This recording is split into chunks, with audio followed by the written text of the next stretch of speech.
எங்களோட ஃபண்ட்ஸை third party AI பொட் ஒன்று கிட்ட கொடுத்து ட்ரேட் பண்ணுறது ரிஸ்க் இல்லையா? Okay, good question.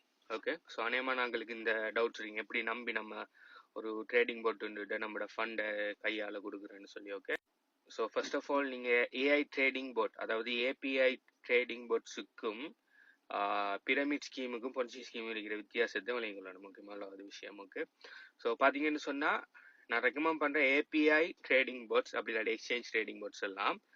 Exchange trading boat எக்ஸ்சேஞ்சிலேயே டிஃபால்ட்டாக இருப்பாங்க. ஓகே, ஸோ நீங்கள் எக்ஸ்சேஞ்சை நம்பினா நீங்கள் அந்த போட்டை நம்பலாம். ஓகே, இட்ஸ் லைக் எக்ஸ்சேஞ்சிலே டிஃபால்ட்டாக இருக்கும். உதாரணத்துக்கு பைனான்ஸுக்குன்னு சொல்லி 2-3 போட்ஸ் இருக்குது, ஹூபிக்குன்னு சொல்லி ட்ரேடிங் போட்ஸ் இருக்குது. அப்படி இப்போ தேர்ட் பார்ட்டி போட்ஸ்ன்னு சொன்னால் ஏபிஐ மூலம் கனெக்ட் பண்ணுற போட்.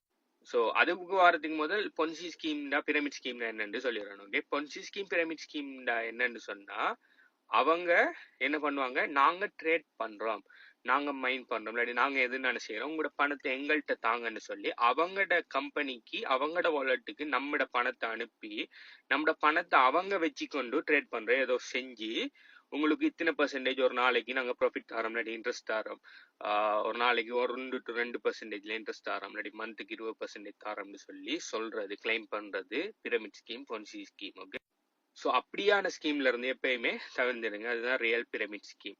இப்போ நான் சொல்ற ஏபிஐ ட்ரேடிங் போர்ட்ஸ் என்னன்னு சொன்னா அவங்க சாஃப்ட்வேர் ஒன்று தான் ப்ரொவைட் பண்றாங்க. ஓகே, ட்ரேடிங் பண்ற சாஃப்ட்வேர், ஓகே, ட்ரேடிங் பண்ற டெர்மினல் ஒன்று தாராங்க. ஆனா அவங்கள்ட்ட நம்ம ஃபண்டு கொடுக்க தேவையில்ல. அப்ப ட்ரேட் பண்ற எப்படின்னு சொன்னா அவங்களோட பொட்டை நம்ம ஏபிஐ மூலம் நம்முடைய எக்ஸ்சேஞ்சில் கனெக்ட் பண்ணுவோம்.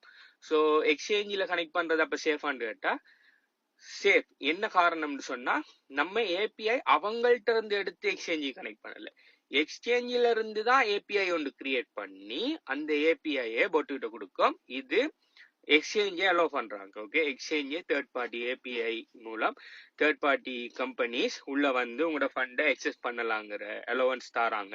அதுல அவங்க கேட்பாங்க, நீங்க ஏபிஐ கிரியேட் பண்ண கேட்பாங்க, இந்த கிரியேட் பண்ற ஏபிஐ மூலம் வார ஆளுக்கு நீங்க என்னென்ன எக்ஸஸ் எல்லாம் கொடுக்கீங்க. ரீட் பண்ற எக்ஸஸ் மட்டும் கொடுக்கலாம். ரீடுன்னா நம்மள்ட்ட எவ்வளவு ஃபண்ட் இருக்குன்னு பார்க்கலாம், அது ரீட் எக்ஸஸ். ரைட் எக்ஸஸ் சொன்னா இல்லாட்டி ட்ரேட் எக்ஸஸ் கேட்பாங்க. அது என்னன்னு சொன்னா உங்களோட ஃபண்ட் அவங்க ட்ரேட் பண்ணலாம், அதாவது ஒரு காயின் இன்னொரு காயினா மாத்தலாம், இன்னொரு காயினா மாத்தலாம். இது ட்ரேட் எக்ஸஸ். இது கொடுக்க போறீங்களா? எஸ்னா இது கொடுப்போம்.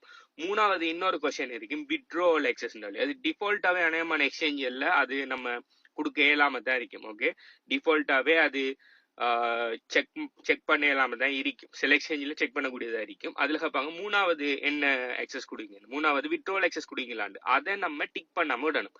நம்ம என்ன எக்ஸஸ் கொடுக்கணும்னா ரீட் பண்ணலாம் பொட்டால, ட்ரேட் பண்ணலாம் பொட்டால, ஆனா வித்ட்ரோ பண்ணலாம். இந்த எக்ஸஸ் தான் கொடுத்த உடனே அவங்க நம்மளுக்கு ஏபிஐக்கு பிளஸ் சீக்ரெட் கீன்னு 2 விஷயம் தருவாங்க. அதுல சீக்ரெட் கீ தான் அந்த முக்கியமான விஷயம். அது 2ஐயும் கொண்டு போய் நீங்க பொட்ல அதை எப்படி செட்டப் பண்றங்கிறதெல்லாம் அது ஈஸி தான். அதை நாங்க எங்க பிசினஸ் நீங்க கேட்பீங்கன்னு சொல்லி தருவாங்க. ஸோ அதை கனெக்ட் பண்ணி விட்டா இப்ப அந்த பொட்டுக்கு பாத்தீங்கன்னு சொன்னா நம்மட எக்ஸ்சேஞ்சுக்குள்ள வந்து அந்த பொட்டால ஒன்று ட்ரேட் பண்ணக்கூடியதா இருக்கு.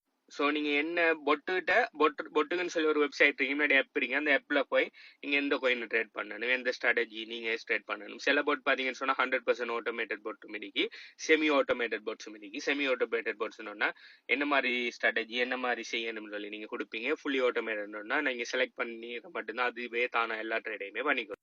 ஸோ நீங்க அந்த விஷயங்கள் அதுகிட்ட சொன்ன உடனே அது என்ன செய்யும், பொட் ட்ரேட் பண்ண ஸ்டார்ட் பண்ணும். ட்ரேட் பண்ணணும்னா அந்த ஏபிஐ கீ மூலமாக உள்ளுக்கு போய் ஒரு காயின் உங்கள்ட்ட இருக்கிற ஃபண்டு அது பாட்டுல ட்ரேட் பண்ணிட்டு இருக்கும். ஆனா அந்த ஏபிஐக்கு அந்த பொட்டை வித்ட்ரோ பண்ண விடாது. அப்படி வித்ட்ரோ பண்ண விடாதால உங்களோட ஃபண்ட் எப்பயுமே எக்ஸ்சேஞ்சில் இருக்கும். எக்ஸ்சேஞ்ச் சேஃபான்னு கேட்டா அது நீங்க மெனுவல் ட்ரேட் பண்ணதுனால நீங்க எக்ஸ்சேஞ்சில் வச்சு ட்ரேட் பண்ணி ஆகணும். இப்போ எக்ஸ்சேஞ்சை விட ஹார்ட்வேர் வாலெட் தான் சேஃப். உங்களோட கிரிப்டோ கரன்சியில் விற்கிறதுக்கு எக்ஸ்சேஞ்சை விட ஹார்ட்வேர் வாலெட் தான் சேஃப். ஆனால் எக்ஸ்சேஞ்சிலும் சம் சார்ட் ஆஃப் பயங்கர அளவு செக்யூரிட்டி, அடுத்தது சஃபு ஃபண்ட் அப்படி இப்படின்னு சொல்லி நிறைய அவங்களோட சைட்லேயும் நிறைய மெசேஜ்கள் எடுப்பாங்க. அதாவது 90% ஆஃப் த ஃபண்ட் அவங்களோட மல்டி சிக் ஹார்ட்வேர் வாலெட்டில் வச்சு ஜஸ்ட் 10% ஆஃப் த ஃபண்டை தான் ஹாட் வாலெட்டில் வைப்பாங்க, அன்றாட வித்ட்ரோவலுக்கு தேவையான ஃபண்டுகள். அப்படி எக்ஸ்சேஞ்சிலும் அவங்களோட சைட்ல இருந்து நிறைய சேஃப்டி ஃபீச்சர்ஸ் கொடுப்பாங்க. ஆனால் என்ன பொறுத்த வரைக்கும் நீங்க சும்மா ஜஸ்ட் ஹோல்ட் பண்ற ஃபண்டை தயவு செய்து எக்ஸ்சேஞ்சில் வைக்காதீங்க. நீங்கள் ஹார்ட்வேர் வாலெட்டில் வைங்க. ஹார்ட்வேர் வாலெட்டில் வச்சு ட்ரேட் பண்ணலாமாட்டா இல்லை, நீங்கள் ட்ரேட் பண்ணணுன்னா எக்ஸ்சேஞ்சுக்கு கொண்டு வந்து ஆகணும். ஸோ அப்படி கொண்டு வர எக்ஸ்சேஞ்சில் நீங்கள் நல்ல ரெப்யூட்டடான எக்ஸ்சேஞ்சில் ஒரு 4-5 உங்களோட பணத்தை கலைச்சி வச்சுட்டு அதில் போட்டை கனெக்ட் பண்ணி ட்ரேட் பண்ணுறது என்னை பொறுத்த வரைக்கும் புத்திசாலித்தனம். ஓகே, ஒரு எக்ஸ்சேஞ்சிலே எல்லா பணத்தையும் வச்சு ட்ரேட் பண்ணுறது அவ்வளோ புத்திசாலித்தனம் இல்லை. ஓகே, ஸோ நீங்கள் கேட்ட கேள்விக்குரிய ஆன்சர் கிடைச்சிருக்கீங்கன்னு நினைக்கிறேன். இது சம்மந்தமாக மேலே டீட்டெயில்ஸ் வேணும்னு சொன்னால் எங்களை கான்டாக்ட் பண்ணுங்கள். இது சம்மந்தமாக நீங்கள் என்ன நினைக்கிறீங்கிறதையும் கீழே கமெண்ட் பண்ணுங்கள். Okay, by.